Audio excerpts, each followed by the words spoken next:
제가 어린 시절에 아주 좋아했던 과자가 하나 있습니다. 알사탕입니다. 처음 알사탕을 보았을 때 그 자태에 완전히 반하고 말았습니다. 이 조그마한 사탕도 너무너무 맛있는데 저 큰 건 얼마나 맛있을까? 그냥 뿅 간 거죠. 한 번도 본 적이 없는 엄청난 크기에 이제 압도를 당했습니다. 어떤 맛일까? 떨리는 마음으로 껍질을 벗겨놓고 그 다음에 이제 이것을 입에 집어넣었어요. 근데 문제가 생겼어요. 이 초콜릿 같으면 입에 넣자마자 그냥 사르르 녹고 얼마나 맛있습니까? 그런데 이거는 움직이지를 못하겠는 거예요. 입안에서 도무지 움직일 수가 없습니다. 그렇다고 급한 마음에 치아로 깨트리자니 이 치아가 약하니까 잘못하면 병원비가 더 많이 나올 것 같습니다. 그래서 또 어떻게 합니까? 그냥 삼켜버릴까? 그래서는 이 알사탕의 이 맛의 진수를 또 느낄 수가 없죠. 가장 좋은 방법은 어쨌든 천천히 녹여서 먹는 겁니다. 너무 힘들면 입안에 있는 거 다시 내놔가지고 좀 숨 좀 쉬고 다시 집어넣어서 빨아먹는 거죠. 자, 여러분, 성경 말씀도 이와 같은 경우가 있어요. 어떤 말씀은 초콜릿처럼 그냥 읽자마자 너무나 달콤하게 우리에게 은혜가 됩니다. 그런데 어떤 말씀은 알사탕 같은 말씀도 있어요. 처음에는 이해도 되지 않고 너무 단단해서 소화시키기가 쉽지가 않다는 이야기입니다. 이런 말씀일수록 천천히 그리고 부드럽게 다루어야 합니다. 그러다 보면 훨씬 깊은 맛을 느낄 수가 있는 겁니다. 오늘 본문이 마치 그 알사탕 같은 말씀이라 할 수 있습니다. 특히 25절 말씀 보십시오. 낙타가 바늘 뀌러 나가는 것이 부자가 하나님의 나라에 들어가는 것보다 쉬우니라. 예수님께서 하신 말씀입니다. 예수님 당대에도 엄청난 논쟁이 되었던 말씀이고 지금도 여전히 수많은 사람들에게 이해하기 어려운 말씀이다. 고개를 젓게 만드는 말씀이에요. 이 말씀이 우리를 더욱 당혹스럽게 하는 이유가 있습니다. 예수님께서 이 말씀을 어떤 배경에서 하셨나 가만히 살펴보면 한 부자의 질문으로부터 시작이 됩니다. 내가 무엇을 하여야 영생을 얻을 수 있겠습니까? 오늘 우리 식으로 번역을 해보자면 내가 무엇을 하여야 그리스도인이 될 수 있겠습니까? 이런 물음입니다. 내가 무엇을 하여야 그리스도인이 될 수 있을까? 내가 어떻게 해야 그리스도인이 될 수 있을까? 여러분, 그 답이 뭘까요? 이 성경 말씀 열심히 읽으면 됩니까? 예배 빠지지 않고 잘 나오면 됩니까? 봉헌을 잘하면 됩니까? 전도를 잘하면 됩니까? 어떻게 해야 그리스도인이 될 수 있습니까? 어떻게 해야 영생을 얻을 수 있는 겁니까? 이 질문에 대해 예수님께서는 답을 주시는데 돈의 이야기를 하시는 겁니다. 어떻게 해야 내가 영생을 얻을 수 있는지, 어떻게 해야 내가 그리스도인이 될 수 있는지 묻는 자에게 돈에 대한 이야기를 하신다는 이야기예요. 그래서 당혹스러워요. 다시 말하면 예수님께서는 그리스도인이 되는 것과 돈의 문제가 아주 밀접하게 관련이 있다. 이 이야기를 하신다는 말이죠. 그러면 예수님께서는 왜 돈의 문제를 이렇게 중요하게 여기시는 걸까? 영생을 얻는 문제, 그리스도인이 되는 문제에 이 돈이라고 하는 것이 너무나 중요하기 때문입니다. 다시 말하면 이 돈의 위험성을 말씀하고자 하시는 겁니다. 돈이 우리들의 영성에 때때로 장애물이 된다라고 하는 것을 분명하게 말씀하는 것이 오늘 본문의 이유입니다. 크게 세 가지로 나눌 수 있습니다. 첫째는 돈의 위험성에 대해서 먼저 말씀을 하시고, 두 번째는 이게 왜 위험한가 그 이유를 말씀하시고, 세 번째로는 이 돈을 그렇다면 우리가 어떻게 취급해야 하는가, 어떻게 다루어야 하는가, 이렇게 세 가지로 나누어서 말씀하신다고 할 수 있습니다. 첫 번째, 이 돈의 위험성입니다. 예수님께서 낙타와 이 바늘길을 비유로 들어서 말씀하시죠. 낙타가 바늘길을 통과하는 것이 부자가 천국에 들어가는 것보다 더 쉽다. 이렇게 말씀하셨어요. 그러자 제자들이 어떻게 반응을 합니까? 와, 부자는 천국 못 가네. 나는 가난하고 나는 돈이 없으니까 그럼 나는 괜찮겠네. 아싸라비야. 이렇게 이야기했습니까? 아니에요. 26절에 보면 제자들이 매우 놀라 서로 말하되 그런즉 누가 구원을 얻을 수 있는가? 서로 놀라가지고 너무나 쇼킹한 말씀을 들어서 서로에게 묻습니다. 아니 그럼 도대체 누가 구원받을 수 있다는 이야기인가? 누가 영생을 얻을 수 있다는 이야기인가? 서로 말을 합니다. 왜요? 예수님에게 이 영생을 얻은 방법이 뭐냐라고 묻는 자가 누굽니까? 한 부자 청년인데 그는 어릴 적부터 십계명을 잘 지켜온 사람입니다.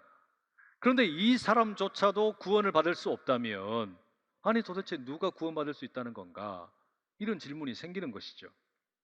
그래서 제자들이 놀라는 겁니다.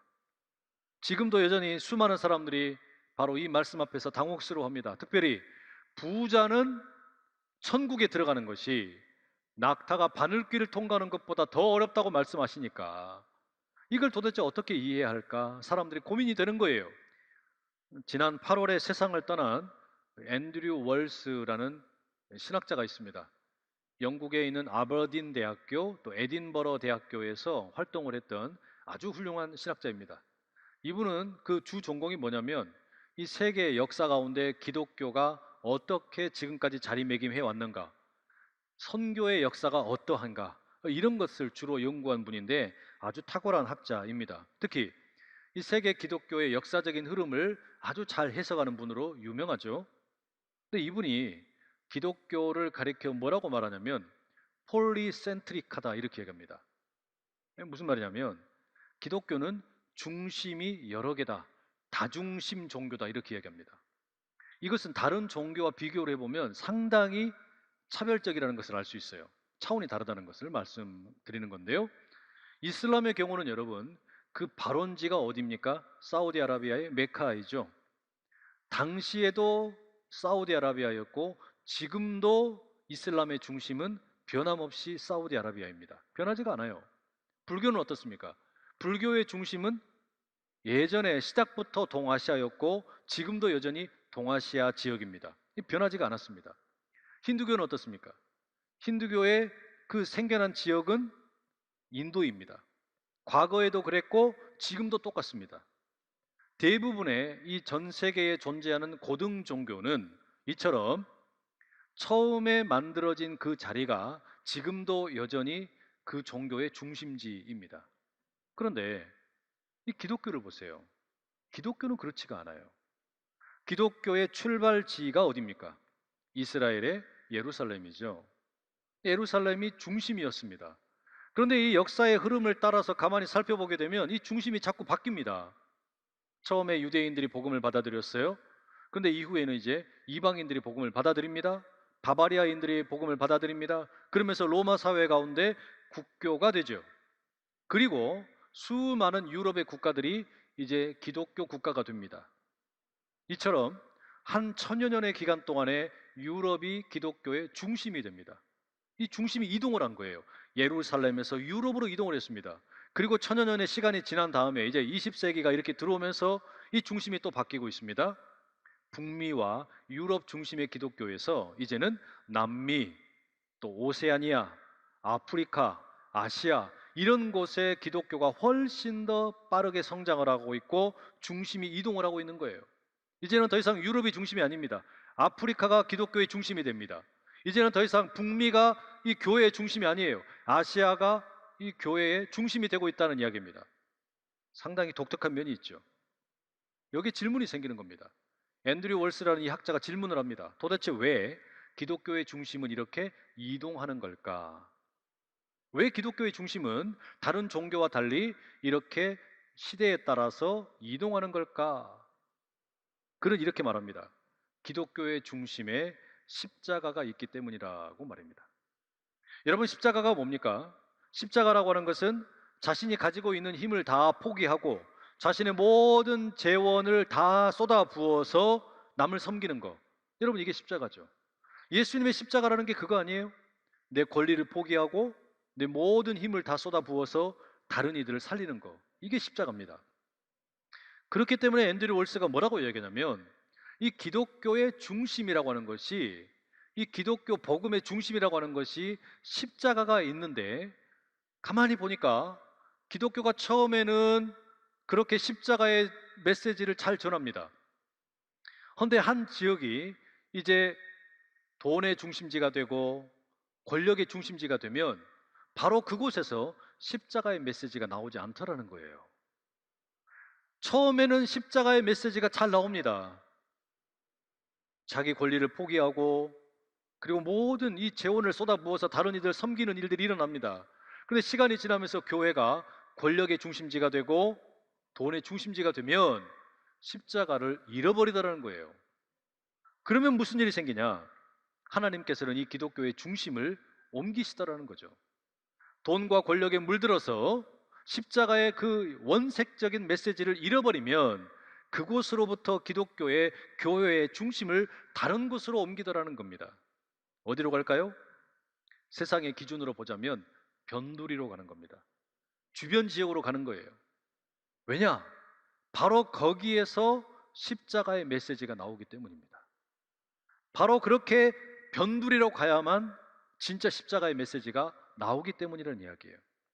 바로 이게 유럽과 북아메리카의 기독교가 쇠퇴하면서 동시에 과거에 인정받지 못했던, 과거에는 변두리로 여겨졌던 아시아나 아프리카가 이 교회의 중심이 되고 있는 이유입니다. 여러분, 이건 한국 교회에 대한 경고이기도 합니다. 한국 교회가 가난하고 헐벗고 힘이 없을 때 그 교회의 메시지의 전부는 다 십자가였어요. 그런데 살만하니까, 돈이 많아지니까, 사람들의 수준이 올라가니까 이 십자가의 메시지가 나오질 않는 거예요. 자기 부인에 대한 메시지가 안 나와요. 자기 권력을 포기하라는 이야기가 안 나와요. 이게 여러분 오늘 우리에게 경고라는 거예요. 다시 예수님 말씀 보세요. 낙타가 바늘기로 나가는 것이 부자가 하나님의 나라에 들어가는 것보다 쉬우니라. 무슨 이야기입니까? 돈이 우리의 영적인 눈을 멀게 한다는 이야기예요. 재물이라고 하는 것이 우리로 하여금 십자가의 복음으로부터 멀어지게 한다는 이야기입니다. 기독교의 복음의 중심이 병들게 된다는 이야기입니다. 바로 이게 돈의 위험성입니다. 두 번째, 그럼 돈이 왜 위험한가? 물론 이 돈이라고 하는 것이 우리를 영적으로 눈멀게 만듭니다. 기독교 복음의 핵심인 십자가로부터 멀어지게 만듭니다. 그런데 이것보다 더 심각한 이유가 있습니다. 왜 돈이 위험한가? 왜 재물이 위험한가? 여러분, 예수님을 찾아온 이 청년을 한번 보십시오. 이 사람이 어떻게 찾아옵니까? 예수님께서 길을 가고 계시는데 아주 급하게 달려오죠. 그리고서는 무릎을 꿇고 앉아가지고 예수님에게 질문을 합니다. 아주 정중하고도 동시에 긴급하게 질문을 합니다. 선한 선생님이요, 내가 무엇을 해야 영생을 얻을 수 있겠습니까? 선한 선생님이요, 내가 무엇을 해야 영생을 얻을 수 있겠습니까? 여러분, 이 사람의 질문에 무엇을 해야 라고 하는 것을 눈여겨보셔야 됩니다. 마가복음에 보면 이 사람이 부자라고 소개가 되어 있죠. 마태복음 19장에 보면 이 사람이 청년이라고 소개되어 있습니다. 누가복음에는 18장에 이 사람이 관리였다라고 되어 있습니다. 그러니까 이 사람은 일단 부자입니다. 그리고 이 사람은 부자이면서 동시에 청년이에요. 젊어요. 그리고 동시에 이 사람은 부자이면서 청년이고 좋은 직업, 관리라는 것을 가지고 있습니다. 아마 얼굴도 꽤 잘생겼을 것 같아요. 그런데 이 사람은 언제나 무언가 내게 뭔가 부족하다라고 느끼는 그런 어떤 목마름이 있었던 것 같습니다. 영적인 목마름이 있었던 것 같아요. 그래서 회당에 가서 이런 랍비도 만나보고 저런 랍비도 만나봅니다. 또 대제사장들을 찾아가면서 묻습니다. 대제사장이여, 랍비여, 내가 무엇을 해야 영생을 얻을 수 있겠습니까? 내가 무엇을 해야 구원을 받을 수 있겠습니까? 내게 가르쳐 주십시오. 내가 더 좋은 사람이 되고 싶습니다. 내가 더 좋은 신앙인이 되고 싶습니다. 이와 같은 영적인 갈망이 있었다는 이야기입니다. 그런 열심이 특심이에요. 훌륭한 사람이죠. 그러면 오늘 본문의 이 부자 청년 왜 슬퍼하고 근심하고 있습니까? 돈 때문입니다. 그의 삶의 목적이자 중심이자 의미가 되는 돈을 잃어버릴까봐 그게 걱정이 되고 근심이 되고 슬펐다는 이야기예요. 여러분, 이게 뭘 말하는 거겠습니까? 이 부자 청년에게는 돈이 하나님입니다. 이 부자 청년에게는 돈이 메시아예요. 이 부자 청년에게는 돈이 구원자였다라는 이야기입니다. 그래서 이 부자 청년 역시 예수님처럼 슬퍼하고 근심합니다. 땀방울이 핏방울이 될 것처럼 그렇게 안타까워하는 겁니다. 어떻게 할까 고민하는 겁니다. 여러분, 그래서 예수님께서 재물에 대해서 과격하게 말씀하시죠. 부자가 천국에 들어가는 것은 낙타가 바늘길을 통과하는 것보다 더 어렵다. 왜 이렇게 말씀하시는 거겠습니까? 이 청년을 향한 예수님의 말씀의 뜻이 뭐겠습니까? 만약에 그대가 바리새인처럼 되고 싶다면 지금처럼 부정적인 것을 피하거나 안 하면 된다. 그러나 진정으로 하나님 나라의 백성이 되기 원한다면, 그리스도인이 되기를 원한다면 당신 안에 있는 것을 가지고, 당신이 가지고 있는 것을 가지고 선한 일을 행하여라. 삶의 중심이자 목적으로 여겨졌던 그 재물을 하나님으로 바꾸어라. 이걸 요구하시는 거예요.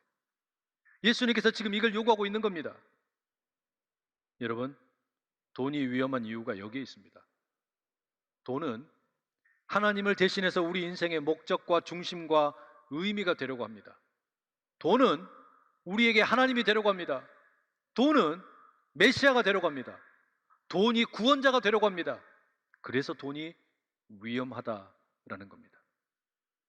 우리는 지금 물질 만능주의 사회를 살고 있습니다. 너나 할 것 없이 어떻게 하면 비트코인으로, 어떻게 하면 주식으로, 어떻게 하면 부동산으로 일확천금을 얻어서 나도 좀 떵떵거릴 수 있을까? 자식이 어느 대학에 갔어요? 화천대유. 거기 가서 뭐 했어요? 50억 벌었어요. 이런 식의 충청도 농담이 돌아다닌답니다. 그걸 부러워해요. 그것을 너무나 우리에게 나는 왜 저렇게 못했을까? 그저 배 아파합니다. 우리가 사는 세상이 그래요. 여러분, 정말 그리스도인이 되기를 원한다면 돈이 차지하고 있는 인생의 자리를 하나님으로 바꾸셔야 됩니다. 그래야 우리가 비로소 진짜 그리스도인이 될 수 있다는 이야기예요. 마지막 세 번째, 그럼 여러분, 우리가 돈을 어떻게 다룰까? 이 돈이라는 걸 도대체 어떻게 다루어야 하는 것일까? 21절에 보면 예수님께서요, 이런 행동을 하십니다. 예수께서 그를 보시고 사랑하사 이러이러한 계명을 지켜라. 예수님, 내가 그런 것은 어릴 때부터 잘 지켰습니다. 이 부자 청년이 이야기했더니 예수님이 그를 가만히 보시고 사랑하사 말씀을 하시는 겁니다. 여러분, 예수님이 왜 사랑하실까요? 예수님이 이 부자 청년을 왜 사랑하시는 겁니까? 모든 계명을 너무나 잘 지켜서 아이고 잘했다 잘했다 우쭈쭈 기특하다고 그러시는 겁니까? 그거 아니에요. 그럼 왜 사랑하시는 걸까? 여러분, 아마 이때쯤 예수님의 나이가 얼마쯤 되겠습니까? 아마 31살, 32살쯤 되겠죠. 그러면 예수님께서는 지금 청년의 입장에서 또 다른 청년에게 말씀하시는 거예요. 예수님과 이 부자 청년의 대화를 우리가 이렇게 생각해 볼 수 있습니다. 부자 청년아, 나도 너처럼 청년이다. 나도 너처럼 부자 청년이다. 너도 꽤 많은 돈을 가지고 있지? 그런데 나는 네가 생각할 수 없는 더 많은 돈을 가지고 있다. 테슬라를 만드는 저 일론 머스크보다, 갤럭시 핸드폰을 만드는 G 플립을 만드는 삼성의 이재용보다 내가 더 돈이 많다. 이 세상 모든 것이 다 내 거다. 청년아, 나도 너처럼 부자이면서 관리이다. 너는 한 마을을 관리하는 책임자이지 나는 이 온 세상을 통치하는 왕이다. 그런데 나는 내가 가지고 있는 모든 것을 포기한다. 내 재산, 내 권리, 내 왕권, 내 젊음까지 다 포기한다. 왜냐? 내가 너를 사랑하기 때문에. 내가 너를 사랑하고 내가 너를 위해서 십자가를 짊어진다. 나는 너도 그랬으면 좋겠다. 너도 너의 모든 소유를 다 내려놓고 다른 거는 다 잃어버릴지라도 나를 얻을 수 있으면 좋겠다. 여러분, 이게 예수님의 메시지예요. 이게 예수님께서 지금 이 부자 청년에 주고 있는 메시지라는 이야기입니다. 구체화한다면 예수님께서는 이 부자 청년에게 돈에 대해서 세 가지를 말씀하십니다. 첫째, 신뢰. 둘째, 태도. 마지막에는 행동입니다. 여러분, 무엇을 신뢰하느냐에 따라서 그 대상에 대한 태도가 달라지겠죠. 이 부자 청년은 하나님을 신뢰하는 것처럼 보였지만 사실은 돈을 신뢰하고 있었던 겁니다. 여러분, 우리가 돈에 대한 태도를 바꾸고 돈에 대한 행동이 달라지려면 뭐가 달라져야 되는 거냐? 신뢰의 대상이 달라져야 되는 거예요. 다시 말하면 하나님을 신뢰해야지 돈을 신뢰하면 절대 돈에 대해서 회개할 수가 없어요. 부자 청년은 자기가 계명을 다 지켰다고, 십계명을 다 지켰다고 이야기했지만 하나님을 신뢰하지 못한 겁니다. 예수님은 그걸 지적하시는 거예요. 하나님을 신뢰해라. 그 다음에 신뢰의 대상이 바뀌면 이제 태도가 바뀝니다. 돈을 신뢰할 때는요, 돈에 대한 태도가 뭡니까? 두려움이에요. 돈 앞에서 쩔쩔매는 겁니다. 그런데 우리가 하늘 아버지를 신뢰하면 마태복음에 나오는 기록처럼 공중에 나는 새를 먹이시고 이 들풀도 입히시는 저 하나님을 신뢰하면 무엇을 먹을까, 무엇을 입을까 염려하지 말라 하지 않으셨습니까? 그게 뭡니까? 내가 돈을 신뢰하는 게 아니라 하나님을 신뢰하게 되면 돈은 그냥 돈일 뿐인 겁니다. 더 이상 돈에 대한 태도가 쩔쩔매거나 두려워하는 게 아니라는 이야기예요. 그냥 돈은 돈이에요. 부자 청년은 바로 이 근본적인 신뢰와 그 태도에 있어서 돌이키지를 못했어요. 결국 그렇기 때문에 행동이 달라지질 않는 겁니다. 걱정하고 근심하고 그러다가 그냥 떠나버리고 말았습니다. 신뢰의 대상을 바꾸고 태도가 달라져야 행동이 달라지는데 그걸 하지 못했다는 이야기입니다. 하나님을 신뢰하게 되면 돈은 그냥 돈입니다. 그러면 돈과 관련된 행동도 달라질 수 있는 겁니다. 반면에 오늘 본문의 28절 이하에 보면 베드로가 뭐라고 말합니까? 주님, 우리 제자들은 모든 것을 버리고 주님을 쫓았습니다. 이게 뭘 말하는 거겠어요? 우리의 신뢰의 대상이 주님이 되었습니다.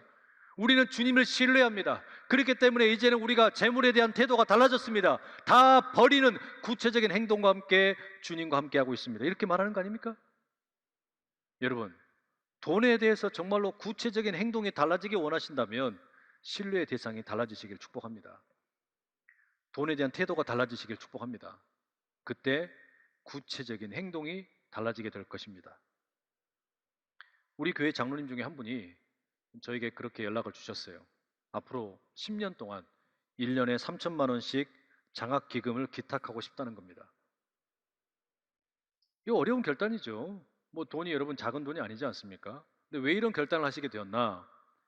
과거에 사업장에 원로 목사님이 신방을 가셨답니다. 거기서 이렇게 이제 말씀 가운데 이야기를 하셨대요. 앞으로 이 사업이 잘 되거든 이 교회 안에 있는 형편이 어려운 우리 자녀들을 위해서 장학기금을 좀 만들어 봐라, 이런 이야기를 하셨다는 거예요. 그런데 이 장로님이 사업이 쉽지가 않았어요. 실패를 했습니다. 어려움을 만났습니다. 막 곤두박질을 친 겁니다. 그래도 불구하고 견뎌내고 이겨내면서 재기를 하게 됐어요. 얼마나 감사한 일입니까? 이렇게 이제 재기를 하고 난 다음에 그 말씀이 생각이 난 거예요. 여러분, 그 말씀이 생각이 나서 어떻게 한 거냐? 앞으로 10년 동안 내가 일할 수 있는 기간이 아마 그 정도 될 것 같은데 이 구체적인 기간 동안에 3천만 원씩 장학기금을 드리겠습니다. 이 결코 쉬운 일이 아니죠. 여러분 기억하십시오. 신뢰의 대상이 바뀌면 태도가 바뀌고 행동이 달라지는 겁니다. 예수님께서 부자 청년을 향해서 말씀하시고 오늘 우리 모두를 향해서 말씀하십니다. 나의 힘, 하늘의 능력은 돈과 권력을 사랑하는 사람들로부터는 점점 더 멀어지게 되고 자기의 돈과 권력을 다른 이들을 위해서 나누어 주려고 하는 사람들에게는 점점 더 가까이 가게 될 것이다. 너는 어떻게 하겠느냐? 나와 함께 내가 가고자 하는 곳으로 가지 않겠느냐? 여러분의 응답을 기다리고 계십니다. 기도하겠습니다.